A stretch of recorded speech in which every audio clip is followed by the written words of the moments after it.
Hey guys, so today we're going to talk about pet numerology, and we're going to talk about how is it that the name of your pet affects the behavior of your little pooch. This is again information that I received and observed through Queen of Numerology, Glennis McCants. Okay, so in numerology, the way you name your pet, determines their personality. Okay, it determines what kind of behavior they will express, and it's not so much about the birthday. Even though birthday does give, a lot about their personality and who they are. But if you want to alter that personality because of their birthday, or if you want to, if you want your pet to display a certain type of behavior, even though you don't know their birthday, you can do that by naming them. Their name spelling, okay, in numerology should come up to certain numbers depending upon what you want out of it. Okay, so let's discuss that. So if you have one pet, that pet is going to be very territorial. Okay, he's going to be very much independent. Okay, so if you're looking for a guard dog for your backyard, one is a very good dog to get, because if he sees somebody else outside of his clan, he's going to be going after them because he's very territorial. One are very territorial, they're very arrogant, they're very much independent, they want to be in charge of things. But one thing could be that if you do not know how to control this pet, he can also become dangerous. So one, if you're looking for a strictly guard dog, get a one pet. Okay, opposite of one, if you are looking for somebody who just wants to love you, who is very loving and just wants to love everybody, wants to be inside, wants to be around you, and if you are somebody who has lost a pet because they ran away, name your pet. Okay, name your pet to where it comes to number 2. Okay, so I think I didn't tell you then 1. So if you want that 1, name your pet so it comes to 1 energy. Okay, so 2, if you want that homely dog, doesn't want to run away, get number 2, because 2 is about, emotions. It's about, nurturing. It's about motherly love. So they're always attached to the dwelling. Now, if you have kids and you want a fun pet, who's always going to play with kids, keep them active, do silly things, keep you entertained, name your pet so it comes to number 3. Okay. Now, if you want a very obedient pet, if you have certain places that he shouldn't really go, and yet you do want a dog, but it's very important that he doesn't go, he obeys you, what you tell him, get number 4. Make the best obedient pets. Okay, so if you name them to where they coming for, they're very good dogs in terms of that. Also, as a service dog, because service dogs are able to listen and act on command.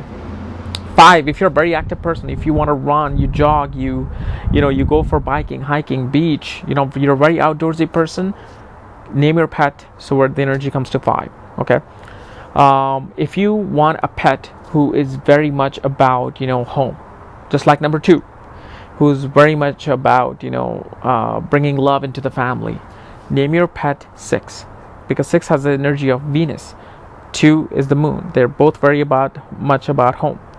Now, if you're a person who's mostly busy, if everybody in the family works long days and you don't want the pet to be missing you, you want the pet to be just independent but doing his own thing, yet in a very calm way, not like number 1. Name your pet number 7, because number 7 pets are very quiet, just out there doing their own thing, they're chilling. You want to love them, they'll come and they give you love, but then they'll do their own thing. 8. Now let me tell you about my pet. He's number 8. Now about the 8s, okay, my pet, my golden retriever, his name is Yash, Y-A-S-H, Yash. And if you're an Indian, you probably know who I'm talking about, the famous Indian director Yash Chopra. Okay, but I love that name. I always wanted to name my kids that, or I wanted to be named Yash. So I'm like, hey, once I got him, I'm like, let's name him Yash. But I didn't realize he was going to come to number 8. Now, what are 8s? 8s are very extravagant pets. They always require the best in life. Okay, and let me tell you, on average, an American spends, or anybody, especially Americans in the United States, around $300 to $400 on their pet. However, I ended up spending around $3,500 on him last year. Why? Not because of medical bills or anything, And this is something when I found out from Glennis McCants, I'm like, oh my God, I hope I don't spend that much money on him medical bills. No.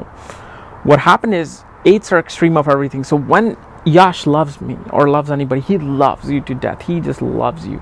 When you go away, he cries. He gets sad. Okay, when he plays to his utmost, like 120% he gives you when he's in the ground. When he has friends, he focuses on everything with extreme. Okay, so what happens is, because he gives so much love, every day I'm buying him toys, every day I'm buying him cookies. I get him the best food out there, best canned food out there. I make him raw food. I get like rabbit meat and rabbit and turkey meats. I mash him with vegetables and I give him. That costs money, okay? But I love him, so I do it. So I ended up spending $3,500, and then I take him to doggy camps on weekends. Whenever, if I'm going out on a conference or I'm meeting, I'm doing some lecture there somewhere, I leave him to a doggy camp. So that's where he has his friend. Now, doggy camp, he plays, have fun. Those cost $30-40 a day. So this is why I ended up spending so much money on him. But so if you are on a budget and you do not want to be automatically spending money on the pet, don't name him number 8. Now, number 9 are very much pets who want to serve you. Okay, they number 2, number 4, and number 9 make very good service dogs, because 9 is about giving. So they are very subservient to you. They're always willing to just be there for you, do whatever you want them to do, they will do. So if you're looking for a service dog, or you want a very, obedient, disciplined dog, name him so where his energy comes to 9 or 4. Okay, so this was pet numerology. Okay, I hope this helped. And if you're new to my channel, subscribe above, not below, above. Subscribe above, because more of this fun stuff coming too. You want more fun stuff and more, education in the mystical world, I'll give it to you. Subscribe. Anyway, if you want to know more about astrology secrets and numerology secrets, check out my web link below. All right, thank you guys.